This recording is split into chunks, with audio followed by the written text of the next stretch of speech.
The man known to history as Gamal Abdel Nasser was born on the 15th of January 1918 in the Bakos district of Alexandria in Egypt. His father, Abdel Nasser Hussein, was from a lower middle-class family that owned land in the village of Beni Mur, near the city of Asyut in Upper Egypt.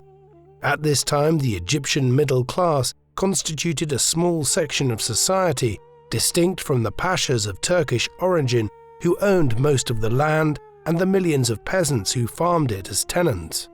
Abdel had studied at the American Missionary School in Asyut before joining the postal service in Alexandria in 1908, where in 1917 he married Gamal's mother, Fahima Mohammed Hamad.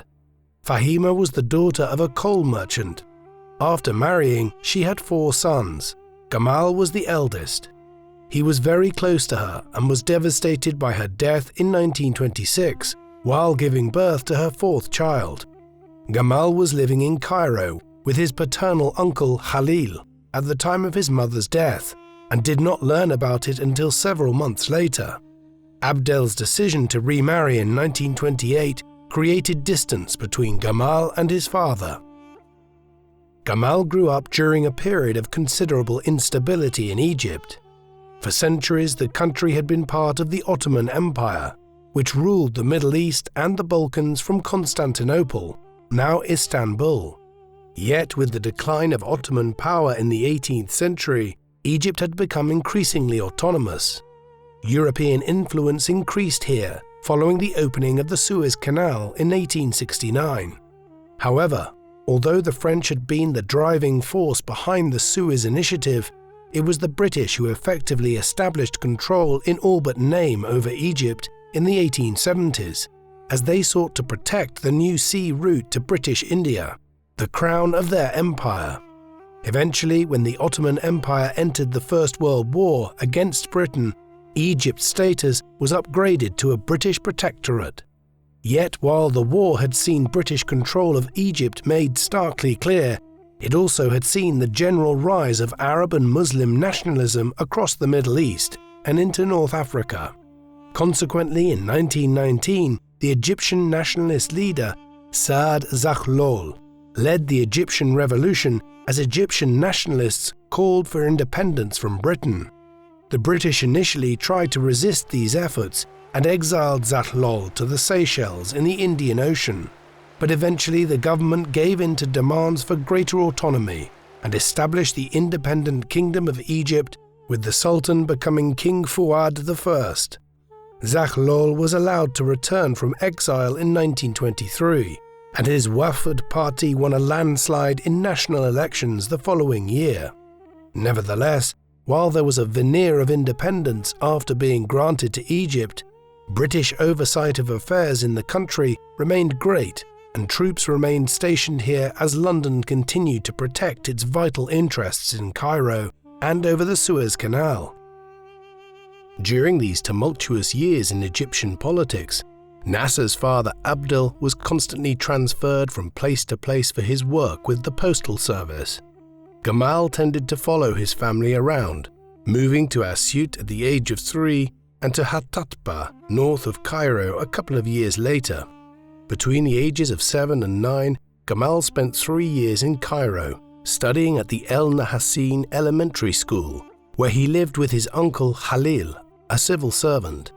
The young Gamal enjoyed exploring the district around the Al-Azhar University and was an outstanding student at school.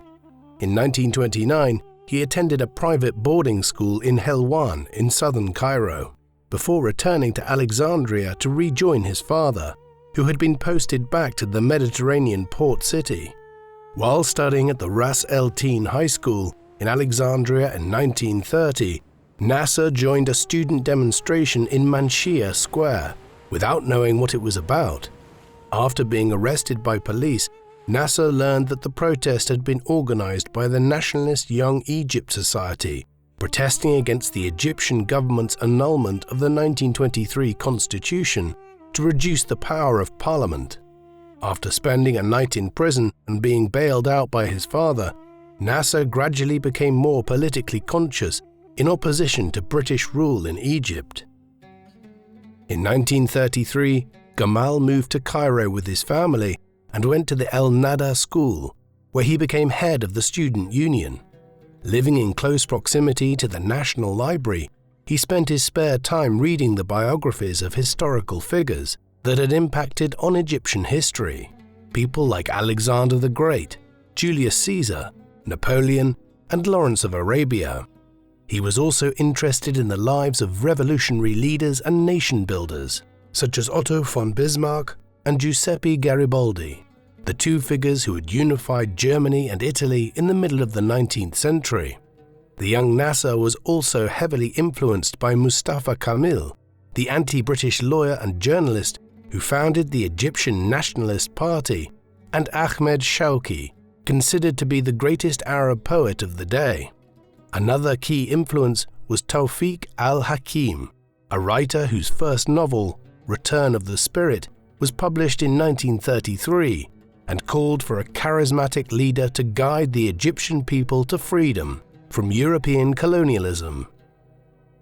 While Nasser was an introverted and sensitive teenager, he and his fellow students shared a sense of injustice at both the continuing interference of Britain in Egyptian politics and society and the unequal wealth of the feudal elites in Cairo.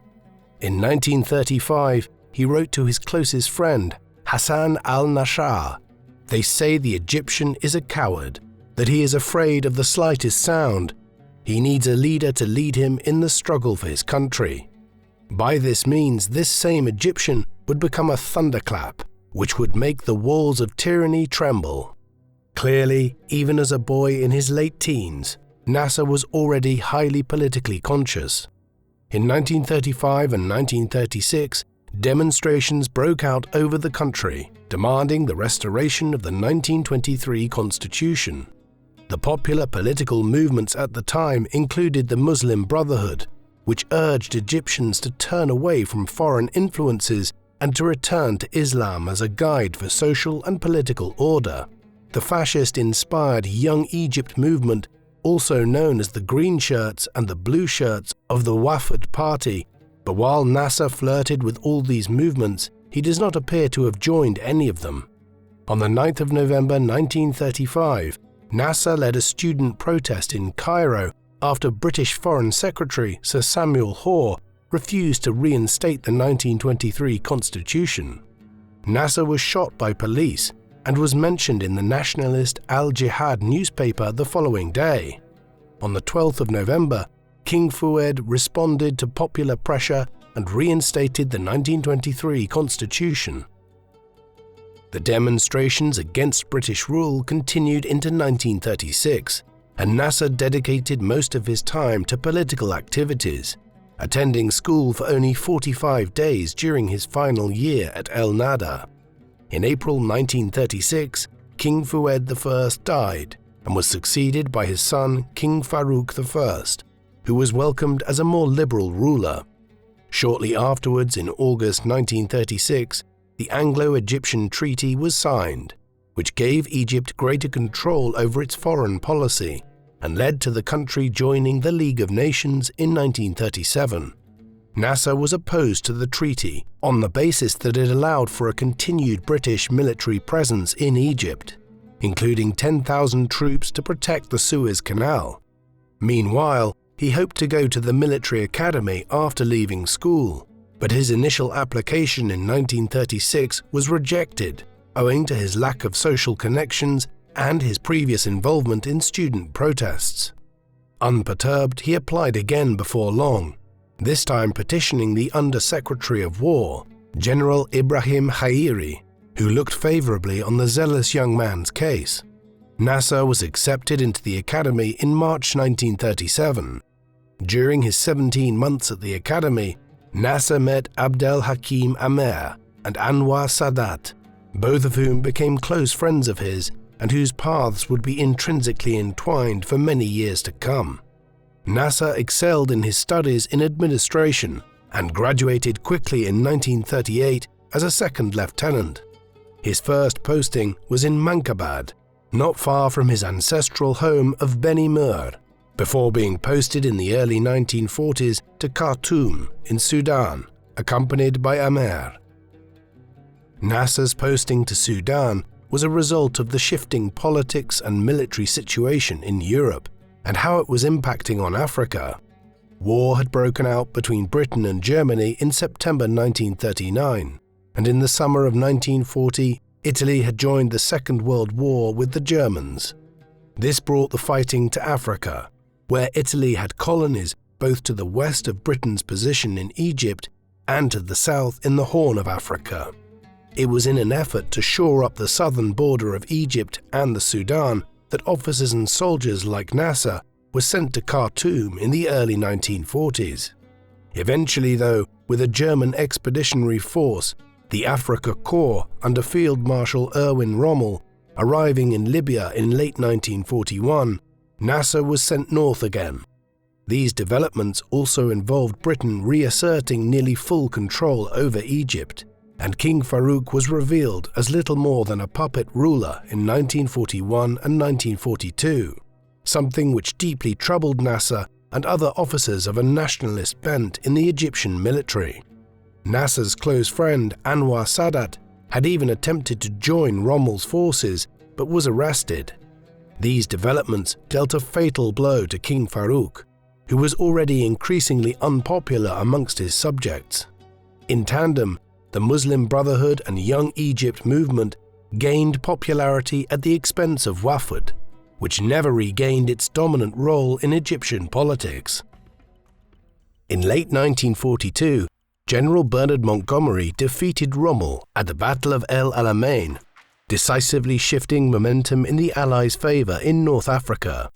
In the meantime, Nasser was promoted to captain and entered the Staff College, where he remained in close contact with Amer and also befriended Khalid Mohiaddin, a left-wing officer and member of the Communist Party.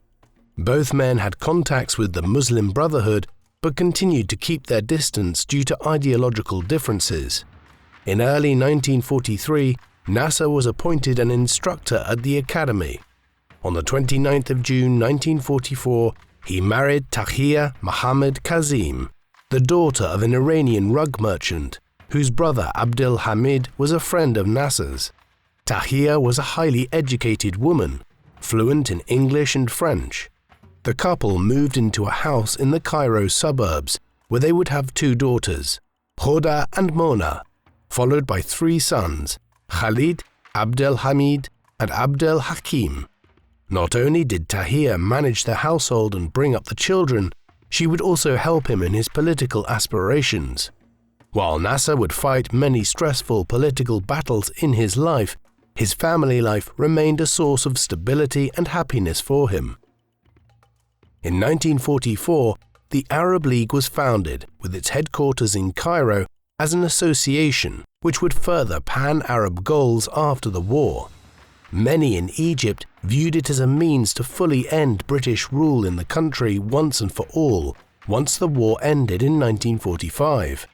Another pan-Arab goal concerned the situation in Palestine, a region which had been under British supervision since the end of the First World War. In November 1947, the newly formed United Nations adopted a resolution to partition British Palestine between the Palestinian Arabs and the proposed Jewish state of Israel. Neighboring Arab states, including Jordan and Egypt, were opposed to the creation of an independent Jewish state on their frontiers. When the Jewish leaders in Palestine declared the creation of an independent state of Israel, King Farouk responded by sending his army against the Israelis in May 1948, after the withdrawal of British troops from the region. In this military campaign, Nasser was attached to the 6th Infantry Battalion as a staff officer. On the 12th of July, he was lightly wounded, and by August his brigade was trapped in the village of Al-Fallujah near Gaza, surrounded by Israeli forces. Appeals for help from fellow Egyptian soldiers and Arab allies were rejected, but Nasser continued to hold out.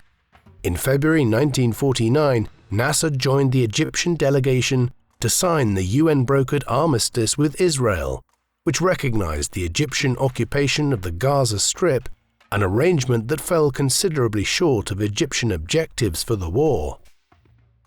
After returning to Cairo in March, Nasser was inspired by events in Syria, where the military officer Husni al-Zaim had overthrown the government. With Amer as his close ally, Nasser now began to recruit officers to stage a similar coup in Egypt when possible. This led in the late 1940s to the formation of the Association of Free Officers, of which Nasser was elected as chairman. The group included Abdel Hakim Amer, Anwar Sadat, and Khalid Mohiuddin, and its members had ties to the Muslim Brotherhood, Young Egypt, and the Communists. Given the diversity of opinion among the free officers, the organization limited its initial goals to ending British influence in Egypt and reforming the corrupt government. In January 1950, while the Muslim Brotherhood boycotted elections, the Wafd Party returned to government on a platform similar to that of the free officers.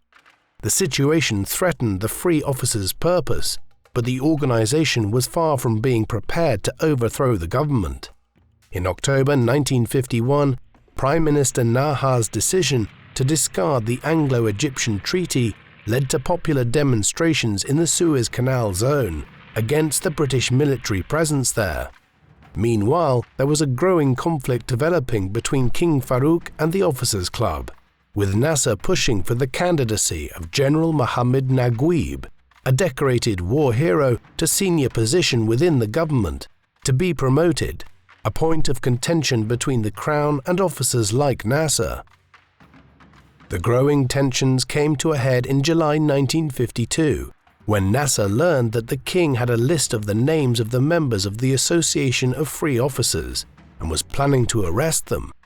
Nasser responded by rushing to launch a coup and take control of the country. Yet, as a relatively junior lieutenant colonel, he knew that he himself would not be accepted as the leader of the coup. Therefore, he recruited General Mohammed Naguib as its figurehead. A couple of days in advance of the operation, Nasser also informed the Muslim Brotherhood and the Communists of his plans and gained their support. What is now known as the Egyptian Revolution was carried out on the 23rd of July 1952. The operation began as prominent free officers led their men to seize strategic points of communication and army headquarters. That morning, Anwar Sadat also addressed a proclamation in Naguib's name, announcing the creation of the Revolutionary Command Council, or RCC in short, with Naguib as chairman and Nasser as vice chairman. After this initial seizure of power, Nasser contacted the king through intermediaries and demanded his abdication. Hence, on the 25th of July, a delegation went to Alexandria to see Farouk off, as he left Egypt and went into exile, leaving his 7-month-old son as King Fuad II, a mere figurehead for the new military regime. In September 1952, Nasser founded Liberation Rally, a political organization intended to promote the activities of the RCC, with himself as Secretary General.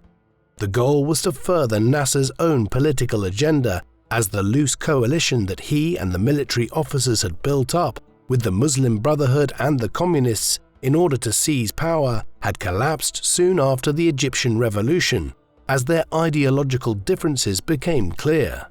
The new movement soon led to clashes within the fragile regime, which had been established the previous year. For instance, when Nasser and the RCC proposed abolishing political parties apart from Liberation Rally in January 1953, Naguib signaled his opposition. Despite this growing rivalry between Nasser and Naguib, the pair did agree to formally abolish the monarchy, and on the 18th of June 1953, Naguib proclaimed the creation of the Republic of Egypt, with Naguib as its first president, and Nasser serving as Minister of the Interior and Deputy Prime Minister. Before long, Nasser moved to undermine his rival. In February 1954, he had Naguib kidnapped, and while he was under detention, Nasser had his long-standing political ally and friend, Abdel Hakim Amer, appointed as Commander-in-Chief of the army, and became Prime Minister himself. He eventually forced Naguib from the office of president altogether in November 1954, in the aftermath of an assassination attempt against Nasser on the 26th of October, orchestrated by the Muslim Brotherhood. With Naguib fully removed, Nasser now became the de facto military dictator of Egypt. In less than a decade, Nasser had emerged from obscurity as a mid-ranking military commander at the end of the Second World War to first lead the Egyptian Revolution and then to seize power himself shortly afterwards. Not content with this, in the years that followed, he would seek to establish himself as a pan-Arab leader in the Middle East and North Africa, a new kind of ruler, free from the trappings of monarchy and committed to a form of socialism. As such, he championed land reform after claiming power in 1954, while his desire to be seen as an Arab leader was seen in the establishment of the Voice of the Arabs radio station to spread his anti-colonial and Arab nationalist message. At the same time, he was receiving petitions from the British Foreign Secretary, Anthony Eden, who would succeed Winston Churchill as Prime Minister 2 months later, about joining the Baghdad Pact, a proposed agreement between Middle Eastern states and the United Kingdom designed to pull several Muslim countries into the Western, US-led sphere in the Cold War against the Soviet Union. Demonstrating his antipathy towards the Western powers, Nasser refused to join and discouraged other Arab states from doing so as well. In the end, the Baghdad Pact included only 5 members: the United Kingdom, Iraq, Iran, Pakistan, and Turkey. Instead, in April 1955, Nasser attended the Bandung Conference in Indonesia, alongside the host, President Sukarno, Jawaharlal Nehru of India, Yugoslavia's dictator Josip Tito, and Premier Zhou Enlai of the Communist People's Republic of China. The 37-year-old Nasser enhanced his international prestige and emerged as one of the main actors in the conference, after which Egypt joined Indonesia, India, and Yugoslavia in declaring neutrality in the Cold War, an association which would become known as the Non-Aligned Movement in 1961. Parties to this sought to maintain relations with both the Soviet bloc and the West without committing to an alliance with either. In this environment, Nasser asked the Soviet Union for weapons to defend against Israeli raids on Gaza and the Egyptian border. The Soviets agreed and instructed Communist Czechoslovakia to front the deal in order to make it appear that the weapons were not coming directly from Russia. The agreement explicitly undermined the Baghdad Pact, and while the Americans sought through diplomatic channels to encourage Nasser to cancel it, it was concluded in September 1955. After taking power in 1952, Nasser and his colleagues in the Revolutionary Command Council decided to give themselves 3 years to consolidate control of the country before setting up parliamentary institutions. In January 1956, a new constitution was published, which established a National Assembly of 350 members. However, this was as part of a single-party system under the Liberation Rally, and Nasser had no intention of relinquishing power in free and fair elections. Following a referendum in June 1956, the constitution was passed and Nasser became president of Egypt, while the RCC was dissolved as part of the transition to civilian rule. Yet, as significant as these events were, Nasser was not wholly secure in his position when looked at from the international perspective. The Israelis feared the prospect of Nasser uniting the Arabs in another war against Israel. The British and French were threatened by his anti-colonial rhetoric and his support for Algerian rebels fighting for their independence from France, while the Americans hoped to stop his drift towards the Soviet camp. In 1956, Nasser's relationship with the Western world entered a major crisis. During the mid-1950s, as the Revolutionary Command Council was governing Egypt, Nasser and his allies in government had decided on a new infrastructure project that would transform the Egyptian economy. This was to build one of the world's largest dams across the River Nile at Aswan. The project would serve the purpose of bringing the Nile under greater human control in terms of its annual flooding, and also as a hydroelectric project, in the process of transforming both the nature of Egyptian agriculture and producing a huge new source of electricity to power the country's planned industrialization. The Aswan Dam project had secured foreign financing in the mid-1950s, but Nasser's decision to recognize the communist regime in China in May 1956, when added with the arms deal with the Soviet Union the previous year, and continued clashes with Israel along the border, led the US to withdraw its financing for the Aswan scheme, followed by Britain and the World Bank. In retaliation, Nasser announced the nationalization of the Suez Canal Company, which was still primarily owned and managed by British and French shareholders, in July 1956. Shortly afterwards, Egyptian military units moved to take control of the canal, which had remained largely under European control even after the Egyptian Revolution. This triggered the Suez Crisis. Nasser's nationalization of the company, in the name of the people, was greeted enthusiastically in Egypt and throughout the Arab world, but with fury in Europe's capital cities. Britain, France, Israel, and the United States now considered what steps to take in response. When the pro-British Iraqi Prime Minister Nouri Said heard the news, he was in London and sought a meeting with Anthony Eden to discuss how to deal with Nasser, advising the British Prime Minister to hit him hard and hit him now. Despite US President Eisenhower's efforts to avoid war, Eden was inclined towards Said's thinking and sought authorization from his cabinet to use force against Nasser. He rejected American appeals to seek international arbitration, knowing that Nasser had the legal right to nationalize the company, but regarding it as a clear attack on Britain's national interests and prestige. He justified British actions to the world on the basis that the Egyptians would not have the technical capabilities of managing one of the world's most important waterways, and that Nasser's actions would have implications for world trade. Nasser's own propaganda, which was spread through the radio channel Voice of the Arabs, attacked the British repeatedly, while trying not to provoke the Americans. At the UN Security Council, the Soviet Union supported Nasser. The British and French were against him, while the United States opposed military action. This ensured that Britain and France needed to act on their own without UN or US approval. In a matter of weeks, a joint British, French, and Israeli plan had been devised to invade Egypt and reclaim control of the canal, and with it much of the Sinai Peninsula. The combined military action began on the 29th of October 1956, when Israeli forces descended on the Sinai Peninsula east of the canal, while the British and French bombed Egyptian military facilities.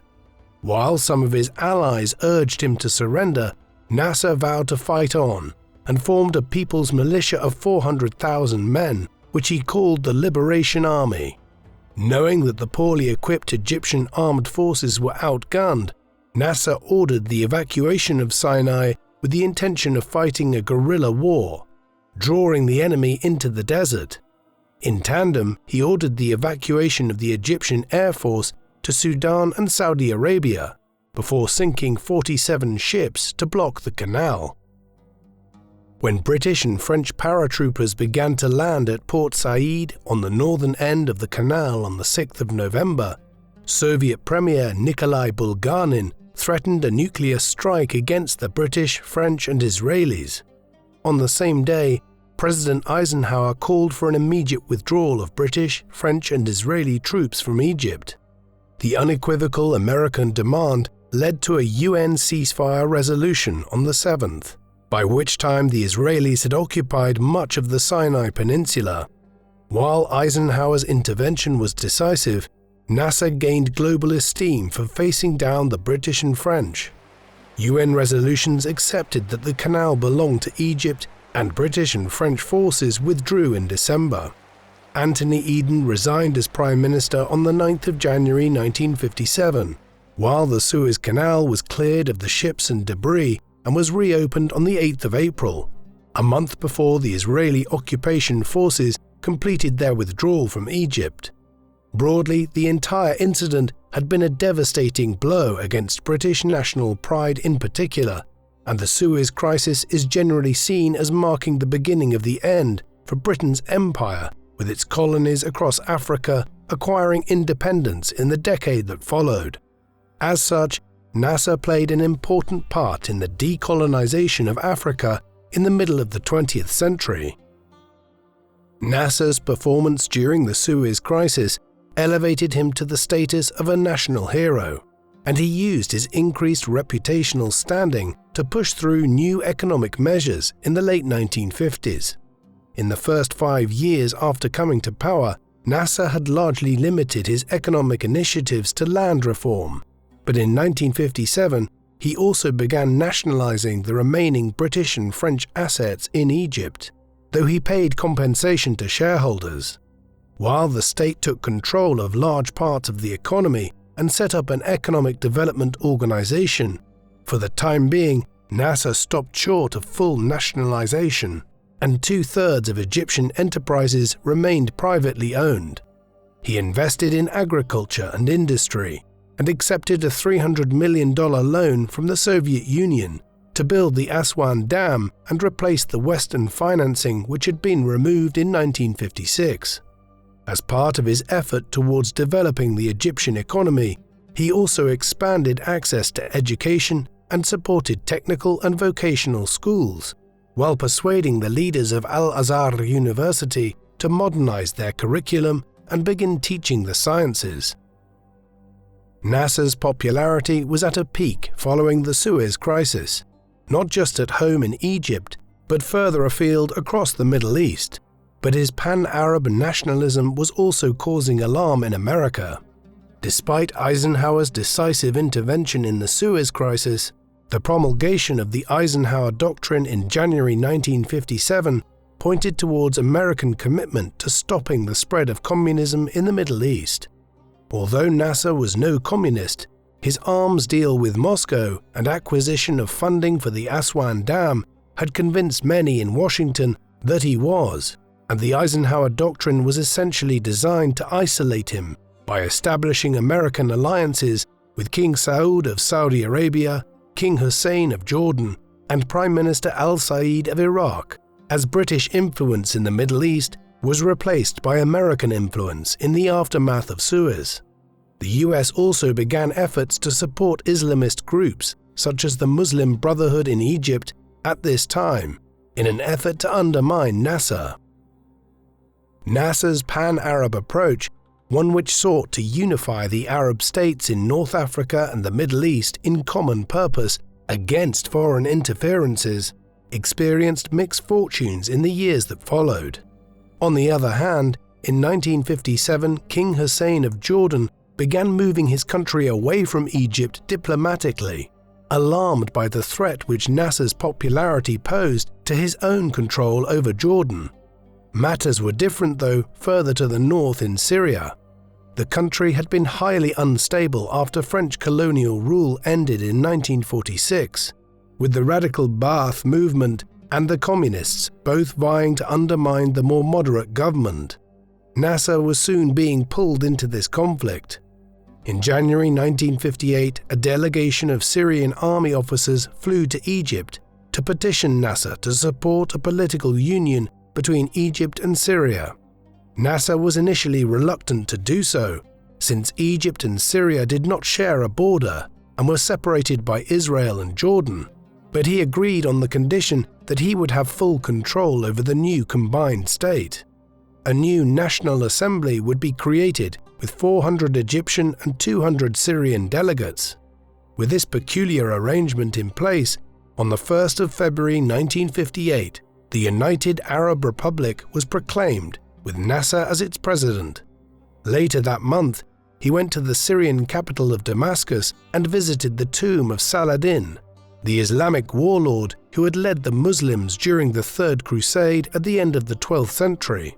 In a speech by the tomb, Nasser vowed to follow Saladin's example to realize total Arab unity.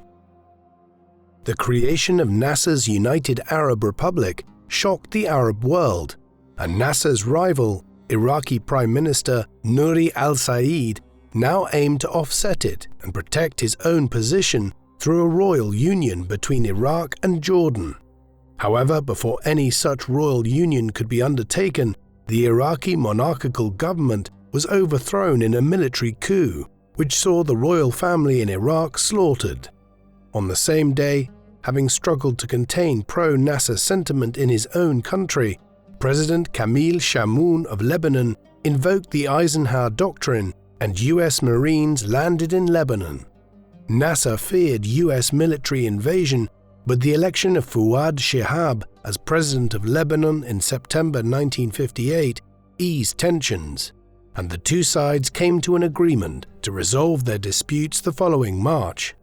In the meantime, Nasser sought to incorporate Iraq into the UAR, but the new military regime there was unwilling to do so. In March 1959, Nasser backed an attempted coup by Iraqi officers in Mosul to seize power, as a first step to incorporating Iraq into the United Arab Republic. But the rebellion was put down, and Nasser would have to be content with ruling just Egypt and Syria. Despite his opposition to communism, by the late 1950s, Nasser was using communist methods to manage the economy back in Egypt and Syria. In 1956, he had appointed the young economist Aziz Sidki as Minister of Industry, and Sidki formulated a 5-year plan, announced in 1960, to increase private investment in economic development. In July 1961, Nasser passed a series of decrees to nationalize banks, shipping companies, and heavy industrial enterprises, while other companies were required to sell a controlling stake to the government. Having neutralized the left, Nasser believed that these initiatives would undermine the capitalists and landlords and strengthen his rule in Syria. However, instead, the nationalization decrees triggered a coup on the 28th of September 1961 by a group of army officers who were opposed to the union with Egypt. They seized power in Damascus and quickly declared Syria's independence from Nasser's United Arab Republic.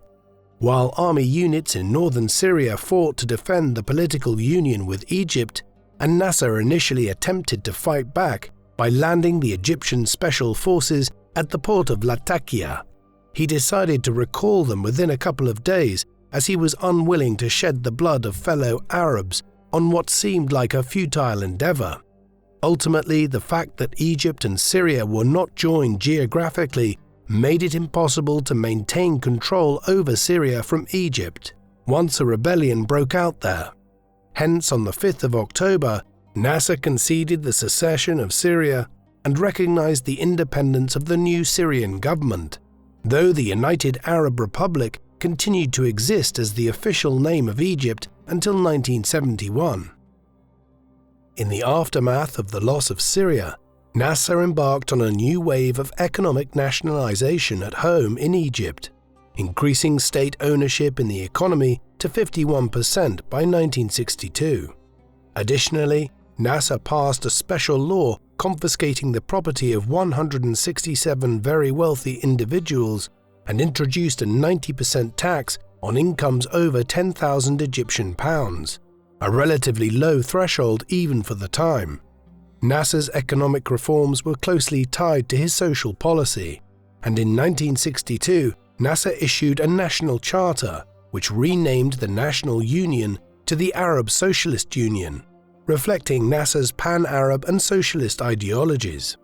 The political program included the provision of universal healthcare, affordable housing, and clean drinking water. As a result of Nasser's policies, the economy grew by 6.5% annually between 1960 and 1965, but economic problems remained, and in 1961, Nasser had to import 200,000 tons of wheat from the United States to feed Egypt. Although the secession of Syria had been a bitter blow to Nasser's pan-Arab ambitions, Events in Yemen in 1962 gave him the opportunity to reassert his influence. Between 1958 and 1961, the Kingdom of Yemen, under Imam Ahmad, had been part of a confederation with the United Arab Republic, known as the United Arab States. This had created ties between Egypt, Syria, and Yemen in terms of their collective foreign policy, but did not tie the countries together fully in the way Egypt and Syria were united between 1958 and 1961. In September 1962, Imam Ahmad died and was succeeded by his son Muhammad, but later that month, the new Imam's chief of staff, Abdullah al-Salal, led a coup against him and proclaimed a new Yemen Arab Republic. Nasser duly recognized the new republic, but in early October, Imam Muhammad's royalist forces fought back with support from Saudi Arabia. Nasser sent Egyptian troops to Yemen to support the new government. By 1963, over 15,000 Egyptian soldiers were in the country, and the war continued to rage without any end in sight. His decision to allow the use of chemical weapons during this campaign has damaged Nasser's reputation in the long run. In 1964, Vice President Abdul Latif Baghdadi resigned from office in protest at Nasser's intervention in Yemen, which he later described as Nasser's Vietnam. By 1966, the Egyptian military commitment had increased to 60,000 troops, before Nasser began to realize the futility of remaining in Yemen and ordered a gradual withdrawal. In 1963, Nasser's pan-Arab outlook remained bright. The previous July, the Algerian War had come to an end, with French recognition of Algerian independence, bringing to power Nasser's close ally Ahmed Ben Bella. In February 1963, Nasser's Iraqi rival Abdel Karim Qasim was removed from power and executed by firing squad, following a coup led by the Nasserists and the Iraqi Ba'ath Party, which may have also received the backing of the American Central Intelligence Agency. The new Ba'ath government soon began a brutal crackdown against the communists who had supported Qasim. The Nasserist Abdul Salam Aref, a man who had helped bring Qasim to power 5 years earlier, was installed as president, leading to expectations of an Egyptian-Iraqi union, which would compensate for the loss of the Syrian union 2 years earlier. While the Iraqi government was split on whether to join the Nasser-led union, when the Ba'athists seized power as well in Syria in March, they were clear in their desire to rejoin the UAR with greater autonomy. On the 14th of March, Nasser led talks with the Syrian and Iraqi governments on forming a new union of the 3 states. But his actions scuppered things. He tried to dominate discussions and insisted on being addressed as president by the attendees, while he referred to them by their first names.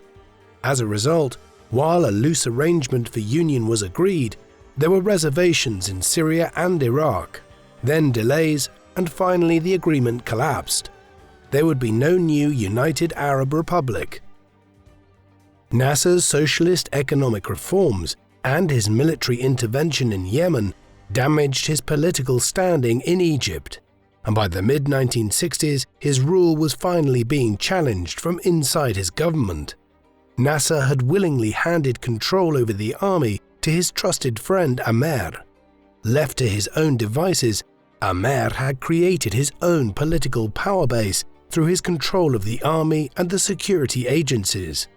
In an effort to limit Amer's influence on army personnel, in 1961, Nasser formed a presidential council, which had to approve senior military appointments. The following year, Nasser removed Amer as defense minister in order to take greater control over the army, but removing him entirely was not an option, since he remained popular among both the officer class and the rank and file. As part of his efforts to bolster his domestic position, in March 1964, Nasser introduced a new constitution, which made him supreme commander of the Egyptian army, with Amer as deputy commander. And in March 1965, Nasser was elected to another 6-year term as president, following an election in which no other candidates were allowed to run. The electoral success masked the fact that Nasser's popularity was in decline. Although Nasser managed to celebrate the completion of the first stage of the construction of the Aswan Dam in 1964, his economic policy began to falter. There was a shortage of basic consumer goods, and the country was relying heavily on foreign imports, weakening the balance of trade and increasing government debt. As he attempted to consolidate his hold on power domestically, Nasser continued to be confronted with challenges concerning Israel and his relationship with other Arab leaders. Nasser believed that Arab unity was key to dealing with Israel. In January 1964, having learned that Israel planned to divert the waters of the Jordan River to irrigate the Negev desert, he held a conference of the Arab League in Cairo, during which he sanctioned the creation of the Palestine Liberation Organization, led by the Palestinian diplomat Ahmed al-Shukeri. The PLO had a military wing, the Palestine Liberation Army, which was largely controlled by the states which hosted it, Egypt, Syria and Iraq. While Nasser was keen not to be drawn into war with Israel until the Arabs were ready for war, a younger generation of Palestinian activists who had grown up in refugee camps after the 1948 war were keen to take the fight to Israel and return to their homeland. In the early 1960s, they founded the Palestinian National Liberation Movement, better known as Fatah. By 1965, Fatah fighters were carrying out dozens of raids into Israel, but Nasser and the Arab leaders remained cautious. Following a coup in February 1966, a new Syrian government came to power, calling for a Palestinian liberation war, resulting in increased tensions between Israel and Syria. In early 1967, the Soviet Union warned Nasser of an imminent Israeli invasion of Syria on several occasions, but the Egyptian leader resisted the growing calls for war. In March, the Israelis claimed the right to farm the demilitarized zone separating Israel and Syria, provoking skirmishes between the two sides. After the Israeli Air Force shot down 6 Syrian planes in early April, Nasser fell under increasing pressure from the Arab world to intervene. As the Soviets continued their warnings about an Israeli invasion of Syria, Nasser ordered Egyptian troops to the Sinai Peninsula and requested the withdrawal of UN peacekeeping forces there on the 16th of May 1967, which was granted 2 days later. While Amer proposed a preemptive strike against Israel, Nasser informed both the US and the Soviet Union that he would remain on the defensive. While he continued to have doubts about the abilities of the Egyptian army, by the end of May, Nasser believed that war was inevitable, and on the 23rd, he closed the Straits of Tiran between Sinai and Saudi Arabia to Israeli shipping, effectively shutting Israel off from access to the Red Sea, which the Israelis considered an act of war. On the 30th of May, King Hussein of Jordan arrived in Cairo and joined the alliance with Egypt and Syria, but the decision came too late for the two states to coordinate joint military action before Israel launched an attack. At around 7:30 a.m. on the morning of the 5th of June, the Israeli Air Force launched its attack on Egypt. Abdel Hakim Amer was flying to the front at the time, and Egyptian anti-aircraft gunners had been given instructions not to open fire while he was in the air. As a result, over 300 Egyptian planes were destroyed on the ground within the space of 2 hours. In the meantime, Israeli tanks made huge gains on the ground in Sinai and captured the town of El Arish. The following day, Israeli forces overran the Gaza Strip and were also advancing against the Jordanians in the West Bank, forcing thousands of Palestinian refugees to escape across the Jordan River towards the Jordanian capital of Amman. Nasser went to Amer's headquarters demanding answers, and the two erstwhile friends blamed each other for the disaster. Amer promised Nasser that an Egyptian counter-offensive would push the Israelis back, but in reality many Egyptian officers fled back to Cairo when faced with the Israeli onslaught, allowing the Israelis to occupy the Sinai Peninsula against little opposition.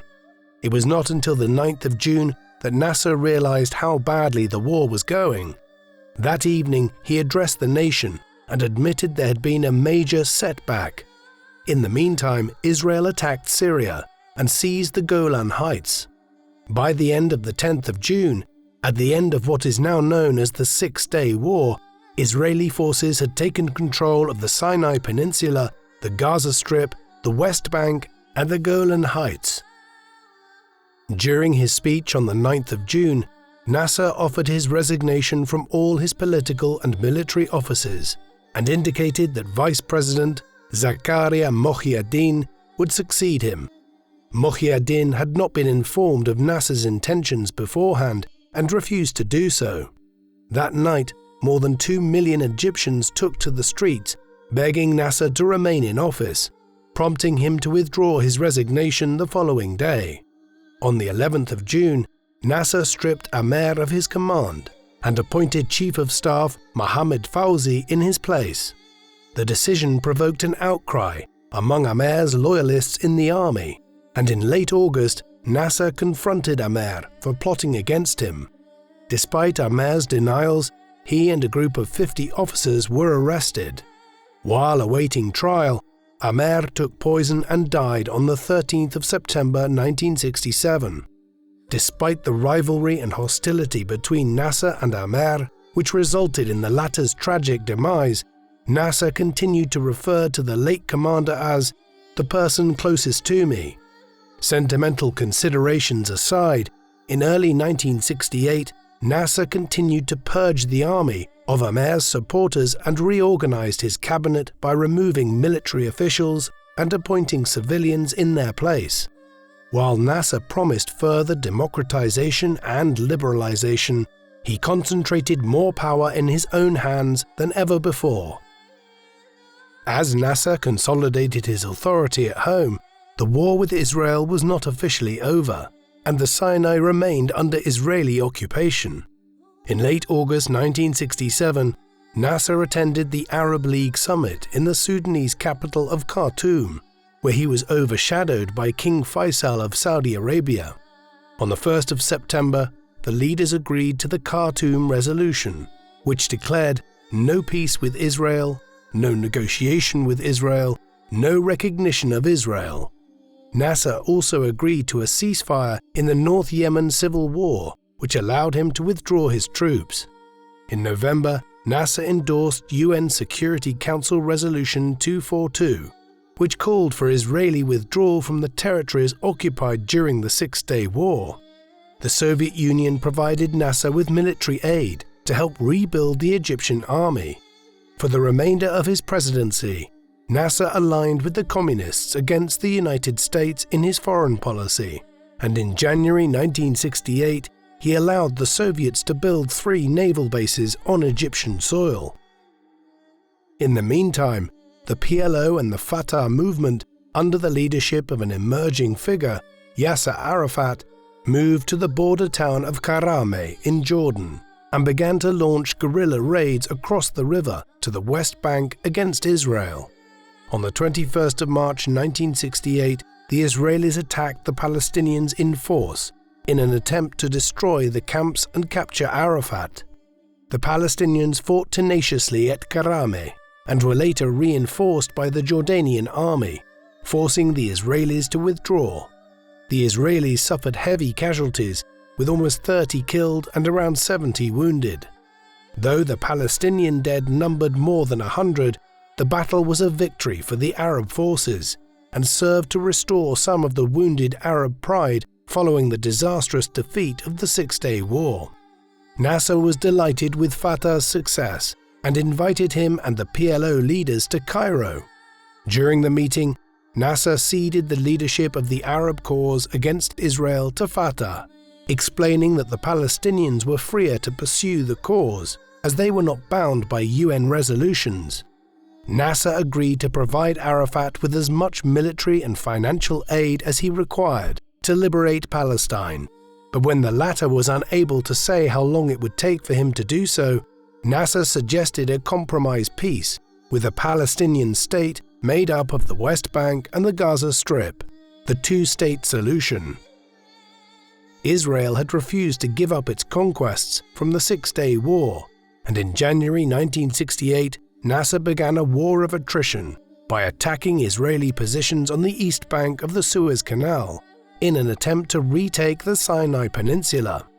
The Israelis retaliated by attacking Egyptian cities on the canal's west bank. These ongoing hostilities led to fears in both the United States and the Soviet Union that they would be drawn into the war, and in late 1969, the two superpowers began taking steps to persuade Egypt and Israel to end the border clashes before they escalated into a new full-blown war. US Secretary of State William Rogers developed a plan based on Resolution 242, which called for immediate ceasefire, while warning the Israelis that if they did not agree, then they could not be assured of further US support. Although Israel rejected the Rogers plan, Nasser accepted the plan in June 1970, and in August a ceasefire was agreed, with the Israelis remaining in place in Sinai. Nasser soon violated the agreement by moving Soviet surface-to-air missile systems to the west bank of the Suez Canal. While Nasser and King Hussein of Jordan supported the Rogers Plan, the PLO was opposed and considered it an act of betrayal on the part of the Egyptian leader. The Palestinians responded by undermining King Hussein's authority in Jordan. The most dramatic demonstration took place in early September 1970, when the Popular Front of the Liberation of Palestine organized the hijacking of 4 commercial aircraft and forced them to land at Dawson Field outside Amman. After evacuating the passengers, the PFLP blew up the planes and made demands for an exchange of Palestinian prisoners in Israel and Europe in return for the hostages from the planes.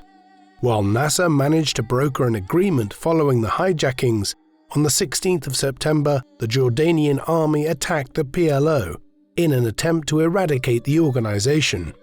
The Syrians became involved further in the days that followed, and at this juncture, Nasser sent an Arab League delegation to persuade Arafat to accept a ceasefire. An emergency meeting of the Arab League in Cairo was convened by him for the 27th of September. In a fraught meeting, Hussein and Arafat hurled insults at each other, but eventually signed an agreement whereby the Jordanians regained control of key cities and Hussein agreed to appoint a Palestinian as prime minister. The tense meeting between the Arab leaders took a toll on Nasser's health. A heavy smoker throughout his adult life, who had been diagnosed with diabetes in his late 30s, Nasser had been ill for some time. His health further declined on the back of traumatic events, including the collapse of the Union with Syria, defeat in the 6 Days War, and his power struggle with Amer. Since 1967, he had suffered several heart attacks, although these were not made public.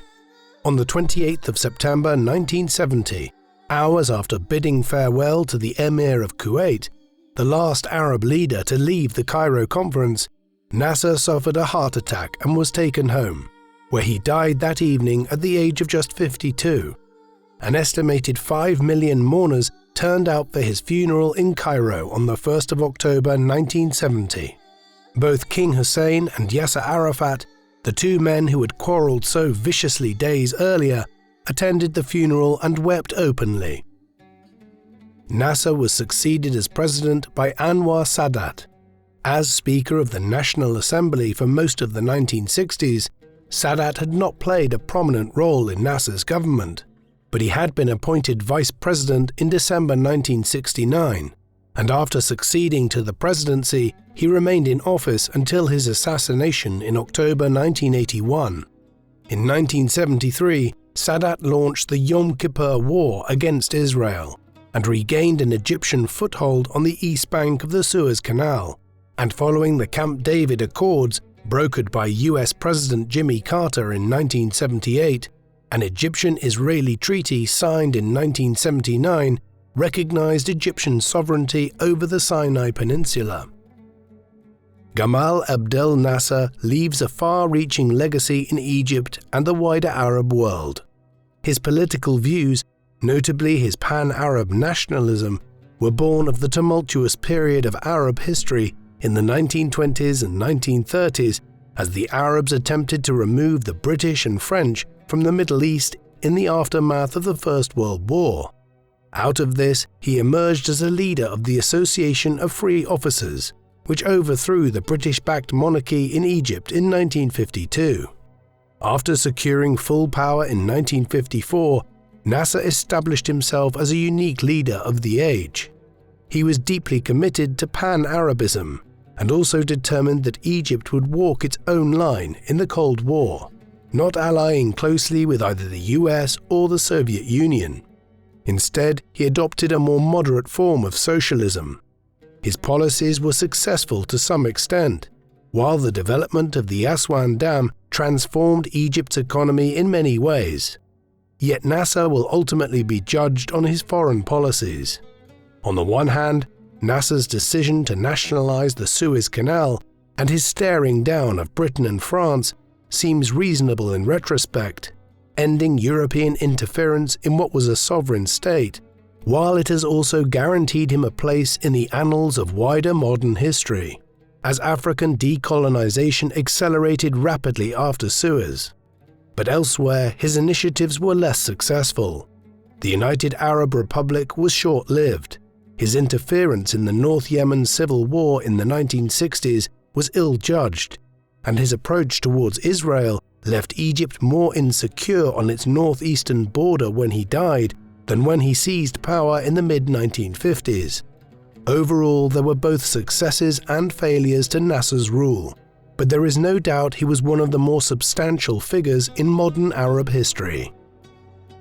What do you think of Gamal Abdel Nasser? Was he one of the greatest political leaders in Arab history who struck a fatal blow to British and French colonial ambitions at Suez, or is this overshadowed by his poor political decisions in the 1960s? Please let us know in the comment section, and in the meantime, thank you very much for watching.